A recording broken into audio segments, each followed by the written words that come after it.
Hi, welcome to the Aftermath Tales. Ready for a new story? Very well, let's begin. The sound of my mother sobbing through the phone made my blood run cold. Amy, honey, I don't understand what's happening. Mom's voice cracked between gasps. The bank says my money is gone. All of it. I pressed the phone harder against my ear, stepping away from my office desk where spreadsheets full of quarterly projections suddenly seemed meaningless. What do you mean it's gone? Mom, slow down. Tell me exactly what happened, I said, trying to keep my voice calm. I went to pay the electric bill this morning, and my card was declined.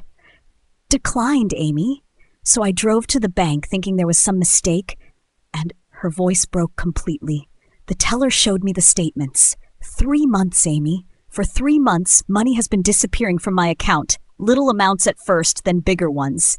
Everything from selling the house, everything I saved for retirement, it's all been transferred out. My knees felt weak. I sank into my chair, staring at the family photo on my desk, the 3 of us at Amos's graduation just 2 years ago. Did they tell you where the money went? I asked, though I was already dreading the answer. They said they can't tell me that unless I file some kind of dispute. But Amy, her voice dropped to a whisper. Amos is the only one who knows my banking information. He set up that app on my phone, remember? Said it would be easier for me than going to the bank all the time. The pieces clicked together like a gun loading. Where is he now? I demanded. I don't know. The words came out as a wail. His phone goes straight to voicemail. Amy, what am I going to do? I trusted him with everything. I'm coming home, Mom. Don't do anything else until I get there. I'm filing for emergency leave right now, I said firmly. That's when I knew my brother, my adopted brother, had planned this all along. But let me back up and tell you how we got here, because you need to understand what kind of woman my mother is and what kind of monster we raised under our roof. My name is Amy Thomas, and I'm 31 years old. I live in Seattle, about 4 hours away from my mom in our small Montana hometown of Cedar Falls. I work as a business consultant for mid-sized companies, the kind of job that pays well enough for me to send Mom money when she needs it, though she's always been too proud to ask. But this story isn't really about me. It's about my mother, Mary Thomas, and how her biggest heart became her greatest weakness. Mom was 23 when she married my father, Larry, and 24 when I was born. For the first 4 years of my life, we were what you'd call a normal family. Dad worked at the lumber mill, Mom stayed home with me, and we lived in a small house with a white picket fence that Dad painted every spring. Then Dad decided he wanted a different life, one that included a 22-year-old secretary from his office and didn't include his wife and daughter. The divorce was swift and brutal. Dad moved 2 states away with his new girlfriend, sent maybe 3 birthday cards over the years, and acted like his old family had never existed. Mom suddenly found herself a single mother with a 4-year-old, a high school diploma, and no work experience. That's when her sister Liz came back into the picture, sort of. Liz had always been the black sheep of the family. She was 6 years younger than Mom, beautiful in that dangerous way that attracts the wrong kind of men, and completely allergic to responsibility. While Mom was getting married and having me, Liz was bar hopping, staying out all night and making one bad decision after another. She'd show up at family gatherings drunk, borrow money she'd never pay back, and disappear for months at a time without telling anyone where she was going. When Liz got pregnant, she couldn't even tell anyone who the father was. Some guy I met at Murphy's bar, she'd shrugged when Mom asked. Got too drunk, made a mistake, don't even remember his last name. Mom had begged her to get help, to think about the baby's future, but Liz wasn't interested in advice. She carried Amos to term, gave birth, and for 6 years, she tried, or at least pretended to try, to be a mother. But Liz's version of parenting involved leaving 6-year-old Amos alone while she went out, forgetting to buy groceries, and treating him more like an inconvenience than a child. The abandonment happened on a rainy Tuesday morning in October. Mom was getting me ready for school when she heard crying on her front porch. When she opened the door, there was little Amos sitting next to a battered suitcase, soaked to the bone and sobbing. The note was tucked into the front pocket of his suitcase, written on a piece of notebook paper in Liz's messy handwriting. Dear Mary, I can't do this anymore. I'm not cut out to be a mother, and we both know it. I met someone who wants to travel, and I can't pass up this chance. I'm already gone by the time you read this. I know this isn't fair to Amos, but you're better with him than I ever was anyway. You've always been the responsible one. I'm signing over my parental rights to you. The papers are in his suitcase along with his birth certificate. I already had them notarized yesterday. There's $300 in his suitcase. It's all I can leave you. I'm done being a mother. Take care of him, Mary. You're the only family he has left now. Love, Liz. Mom read that note while Amos sat shivering on her couch, clutching a stuffed dinosaur that was falling apart at the seams. He kept asking, "Where's Mama? When is Mama coming back?" Mom knelt down to his level and said gently, "Mama had to go away, baby, but you're going to stay here with me and Amy. Would you like that?" He nodded solemnly, those big brown eyes trusting her completely, even though his whole world had just collapsed. The adoption process took 8 months. Mom had to hire a lawyer with money she didn't have, go through home inspections, background checks, and court appearances. Since Liz had signed the relinquishment papers and there was no father listed on the birth certificate, the judge approved it without much drama. On the day it became official, Mom took us both out for ice cream and told Amos, "Now you're really my son, forever and always." He was 7 by then, and he threw his skinny arms around her neck and said, "Does that mean you'll never leave me like Mama did?" "Never," Mom promised. "I will never ever leave you." Looking back now, I wonder if that promise was what made her so blind to what he'd become.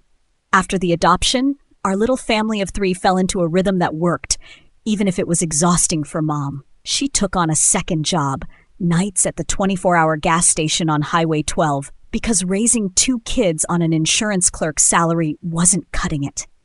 I was 13 by then, old enough to watch Amos after school and help with dinner. Most nights, Mom would come home from her day job just long enough to eat with us and help with homework before heading out to her night shift. I remember feeling proud that I could handle so much responsibility.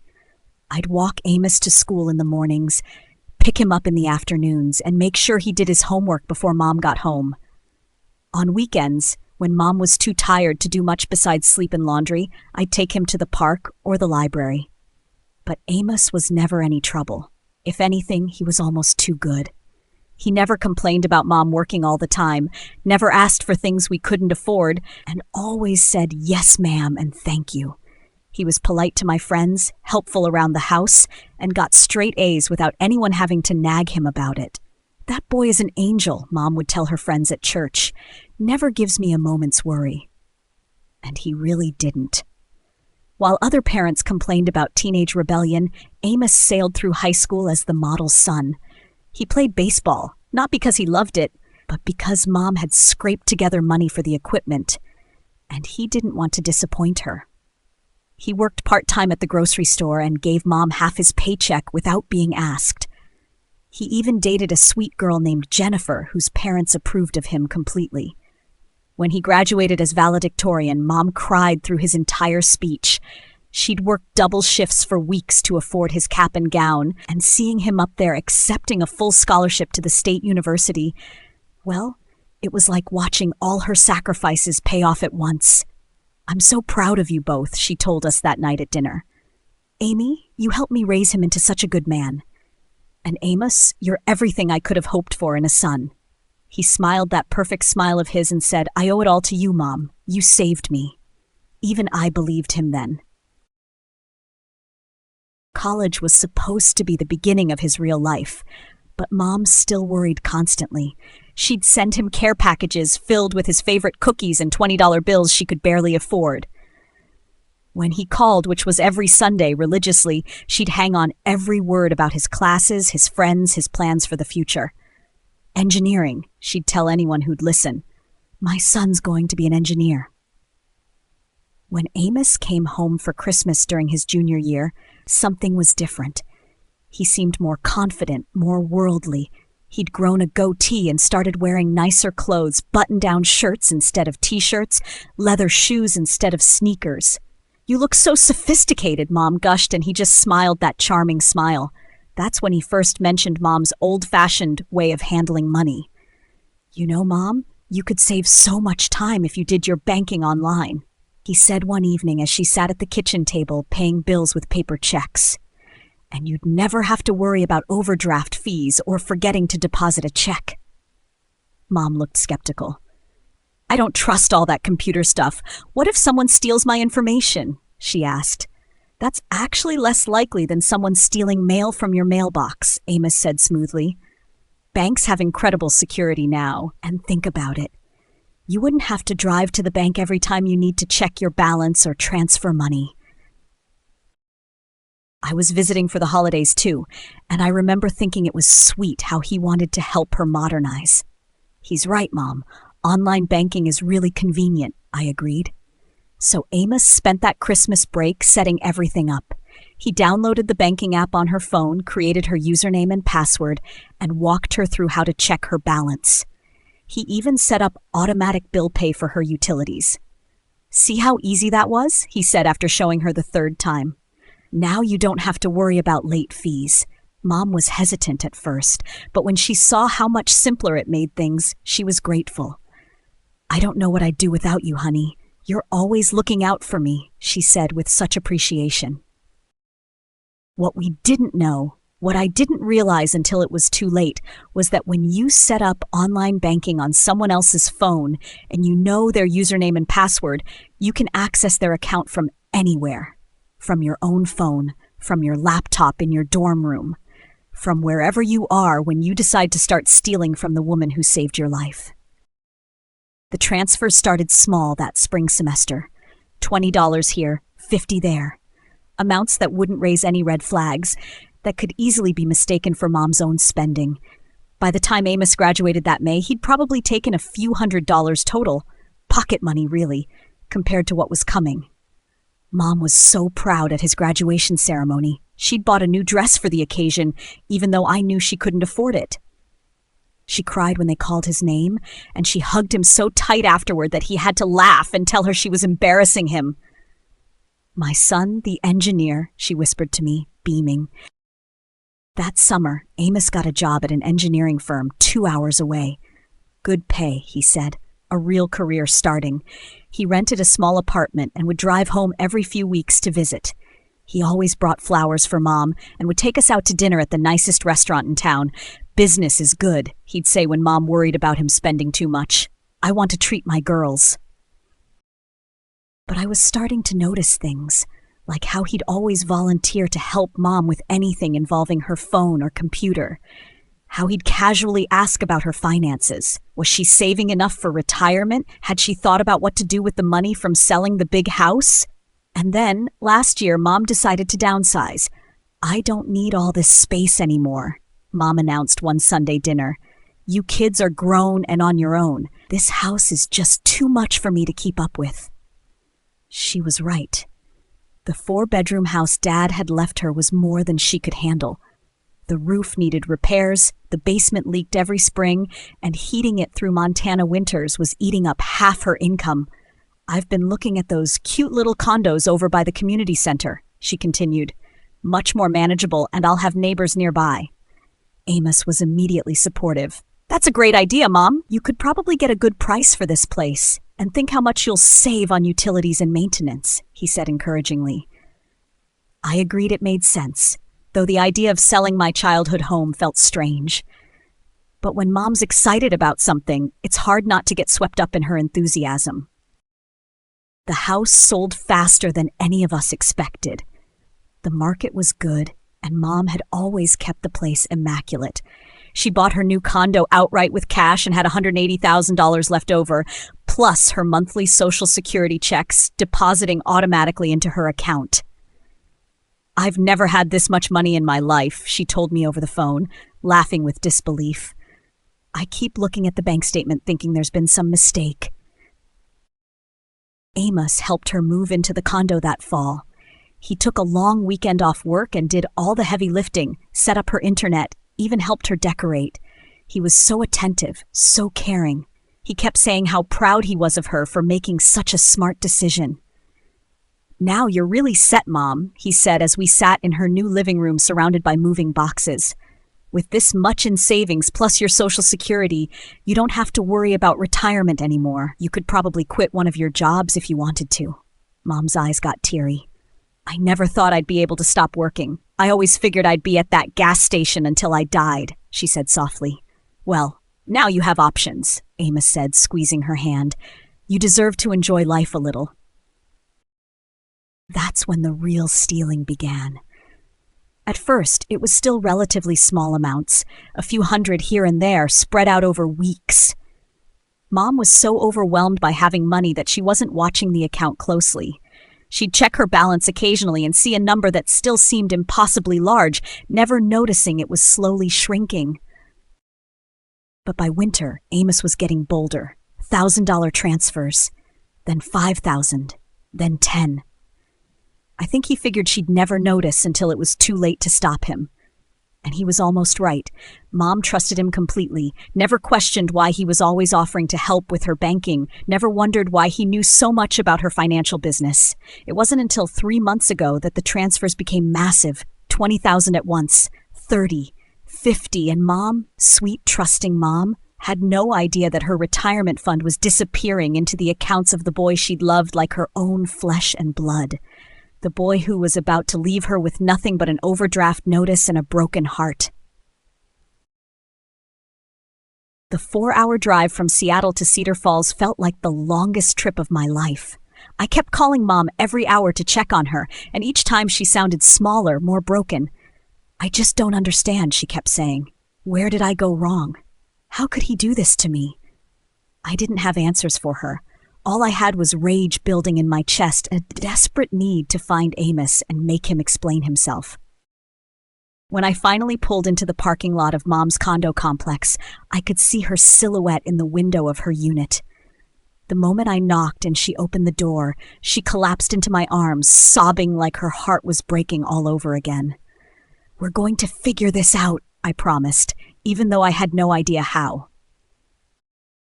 The next morning, I started making calls. First, I tried Amos's engineering firm. The receptionist was polite but firm when she said, "I'm sorry, but Mr. Thomas is no longer with the company. I can't provide any additional information." "When did he leave?" I pressed. "I really can't discuss personnel matters with anyone other than the employee himself," she replied firmly. Dead end. Next, I called our Aunt Helen, Mom's older sister. She was shocked when I explained the situation. "Amos did what?" Helen asked, her voice going up an octave. "That sweet boy? Amy, are you sure there isn't some mistake?" "I wish there was, Aunt Helen. But the bank statements don't lie," I replied grimly. I tried a few more relatives but got the same response. Disbelief, shock, and no information about where Amos might have gone. Finally, I called Damian Simmons. Damian had been Amos's best friend since middle school. If anyone knew where Amos was, it would be Damian. "Amy? Hey, it's been forever. How are you?" Damian said when he answered. "I've been better, Damian. Listen, I need to ask you something. Have you talked to Amos lately? Do you know where he is?" I asked, trying to keep the desperation out of my voice. There was a pause. "Yeah, actually, I talked to him maybe 2 weeks ago. He said he was planning to start his own consulting business. Pretty exciting stuff." "Why?" he replied. My heart sank. "What kind of consulting business? Where?" I pressed. He didn't get into specifics, just said he'd found some investors and was going to be his own boss. Damian explained. "Amy, you guys didn't know about this? Is everything okay?" I closed my eyes, trying to decide how much to tell him. Damian was a good guy, and he'd been practically part of our family for years. He deserved to know the truth. "Damian, something's happened. Something bad. Can you come over? I think it's better if we talk about this in person," I said carefully. "Of course, I'll be right there. Is your mom okay?" he asked with concern. "She will be," I said, hoping I was right. "We'll see you soon." An hour later, Damian was sitting in Mom's living room, his face pale with shock as I explained what Amos had done. "I can't believe this," Damian kept saying, shaking his head. "Are you absolutely sure he's the one who took the money?" "He's the only one with access to her accounts, Damian, and now he's disappeared," I said flatly. Damian sat quietly for a long moment. "I might be able to get his new number from some mutual friends. Would that help?" he offered. "Yes," I said immediately, to talk to him. It took Damien 2 days to get Amos's new number from a mutual college friend. I stared at the number on my phone screen for a full 10 minutes before I worked up the courage to call. I used Mom's landline, knowing he wouldn't recognize the number. It rang 4 times before he picked up. "Hello?" Amos said cautiously. His voice sounded exactly the same, and for a second I almost couldn't speak. This was the same voice that used to call Mom every Sunday, the same voice that said thank you for every sacrifice she made. "Amos," I said simply. There was dead silence, then the line went dead. He'd hung up on me. My hands were shaking in anger as I grabbed my cell phone and typed out a text message to his new number. "You can run, but you can't hide forever. I know what you did to Mom. I know you stole her retirement money. I'm filing a police report tomorrow, and we're going to sue you for every penny you took from the woman who saved your life. She's broke because of you.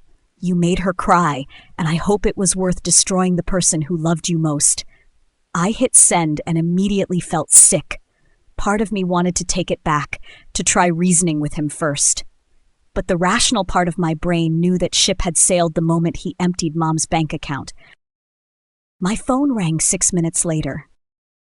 "Amy, please don't do this," Amos said, his voice small and scared. Nothing like the confident young man who'd graduated valedictorian or the charming son who'd taken us out to dinner just months ago. "Don't do what, Amos?" I demanded. "Don't report that my brother stole our mother's life savings?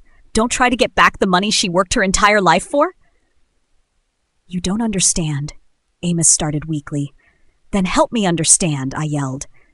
I didn't care who heard me. Help me understand how the boy who used to cry when he accidentally stepped on ants could steal from the woman who raised him. "Because I'm tired of being grateful," he exploded. "I'm tired of being the rescued kid who owes everything to Mary Thomas. Do you know what it's like living your whole life feeling like you have to pay someone back for existing? Are you serious right now?" I couldn't believe what I was hearing. Mom never made you feel like you owed her anything. "She didn't have to say it," Amos shot back. "It was always there. Every sacrifice she made, every extra shift she worked, every time someone said, 'Aren't you lucky Mary took you in?' I've been suffocating my entire life, Amy." "So your solution was to steal her retirement money?" I asked incredulously.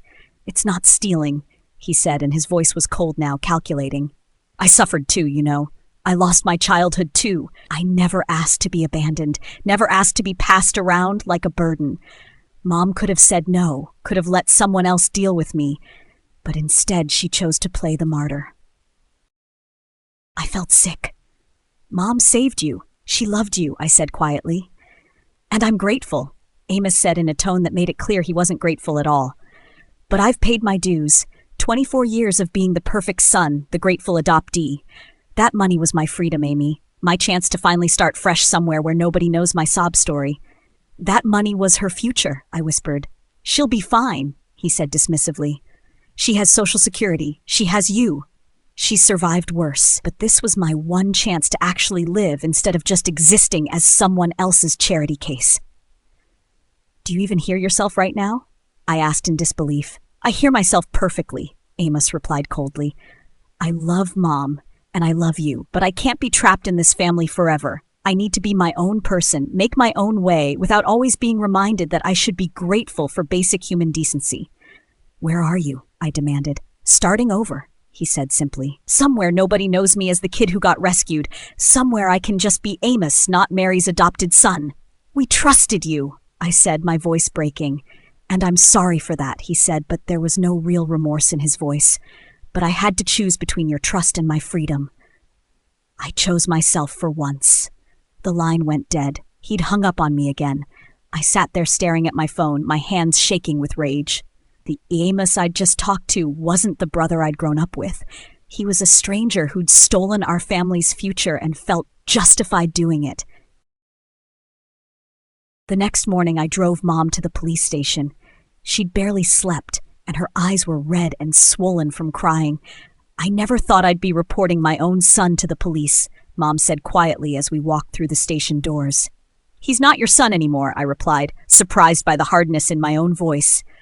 A son doesn't steal from his mother. Detective Sarah Smith was assigned to our case. She was a middle-aged woman with kind eyes but a no-nonsense attitude.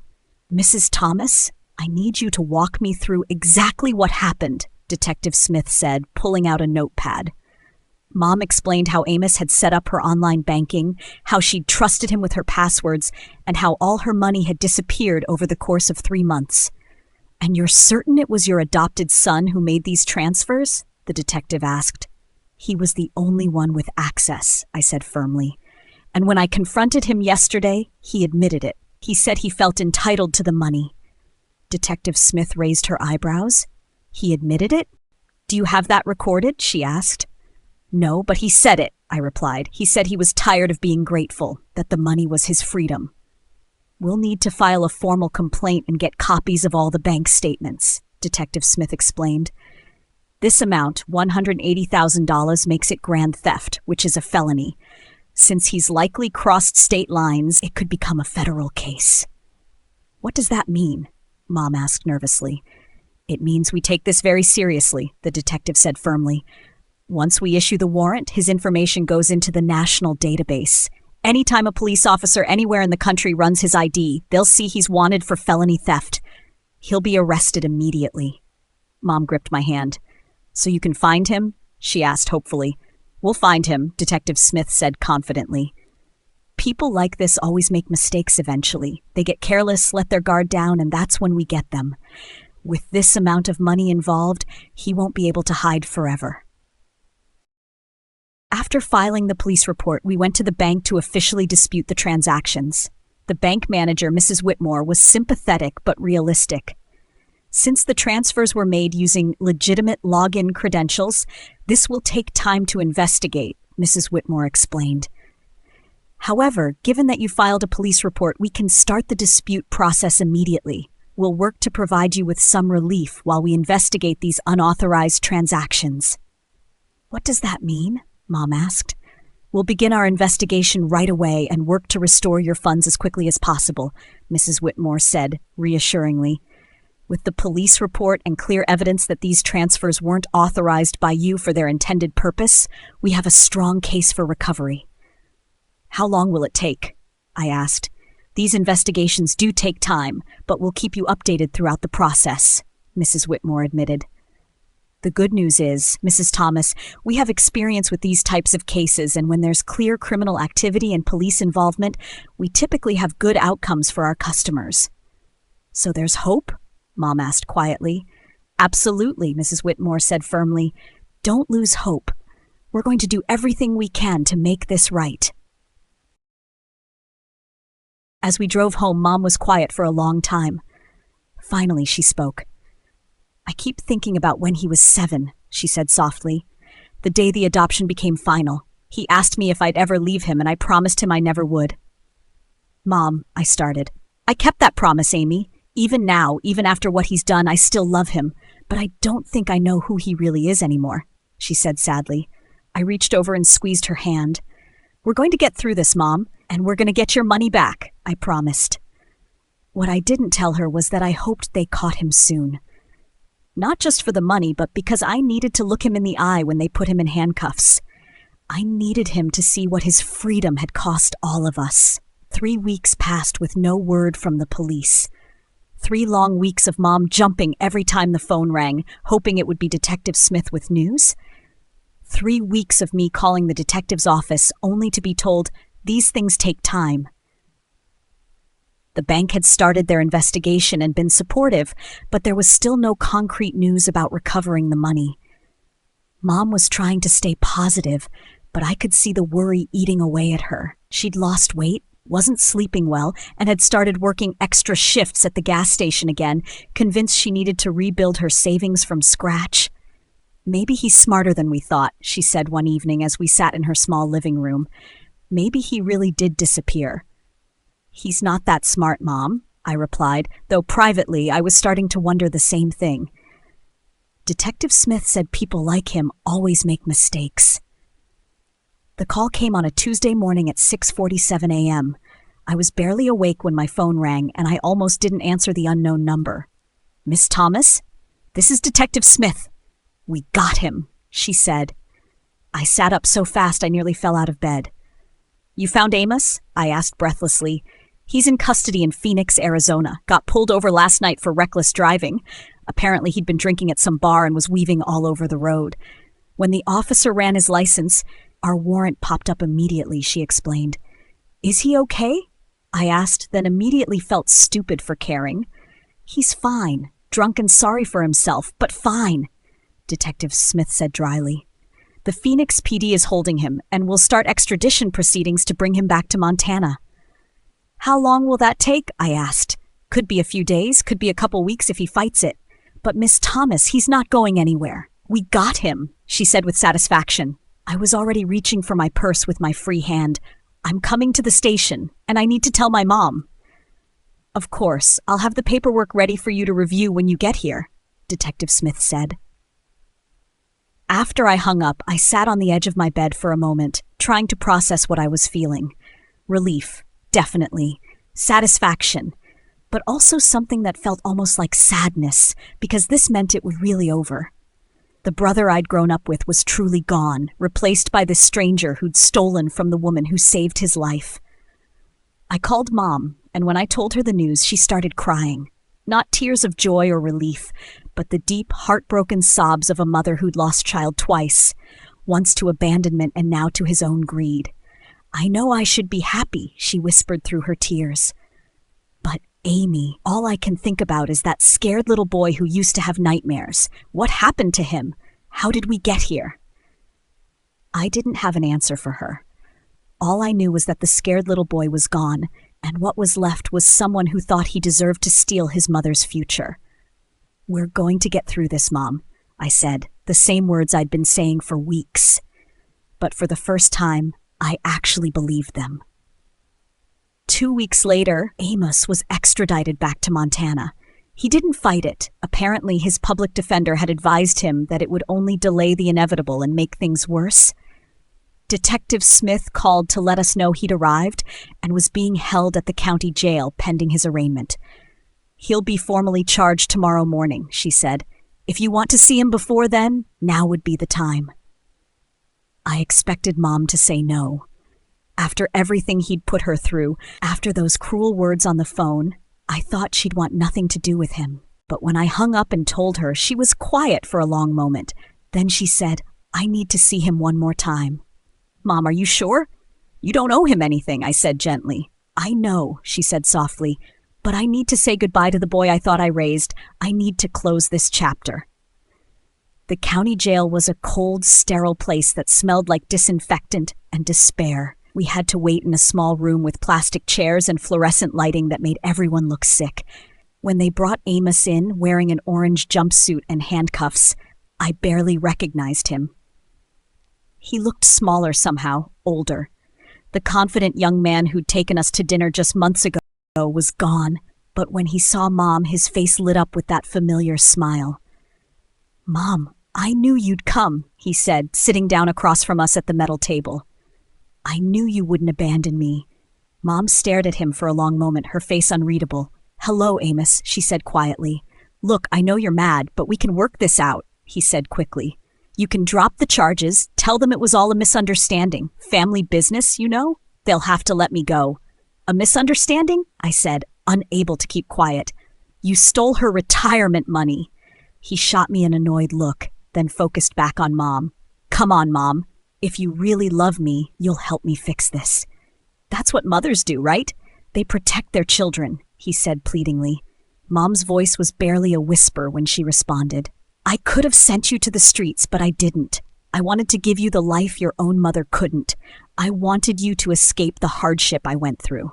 "Mom," he started. "I was so proud of you," she continued, tears starting to fall. "So proud that you were my son. I worked 2 jobs so you'd never feel unwanted. I gave you everything I had, but why? Why do this to me?" Amos's face hardened.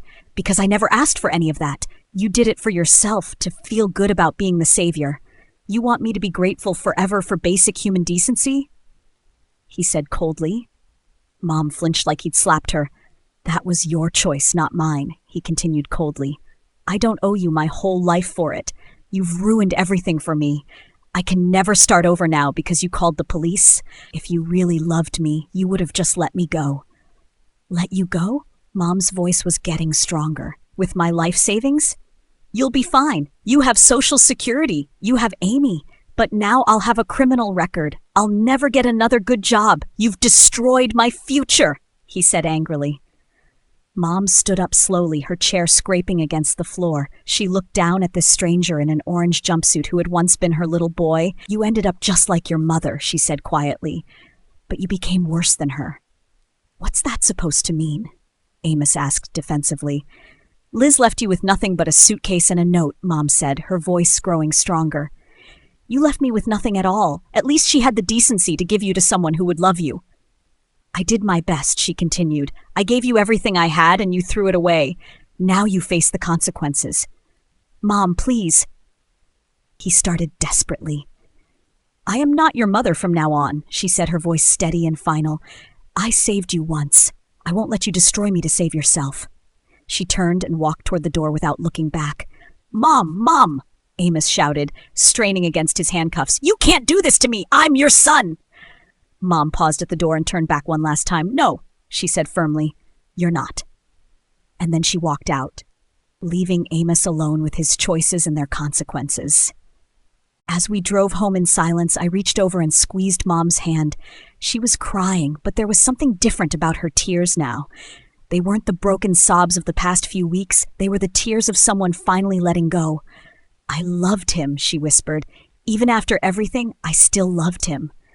I know, Mom, I said softly, but love isn't enough, is it? Not when someone chooses to hurt you, she said sadly. No, I said gently, it's not. 6 months later, Amos was sentenced to 5 years in prison. The bank recovered most of Mom's money through their investigation and insurance. She never visited him, never answered his letters, never looked back. Sometimes people asked her if she regretted adopting him. Her answer was always the same. I regret what he became, but I don't regret trying to save him. Some people just can't be saved. Mom was right about one thing. She had done her best, and sometimes that's all you can do. If you enjoyed this video, hit that like button and drop a comment below. Don't forget to follow for more content just like this. Thanks for watching. Catch you next time.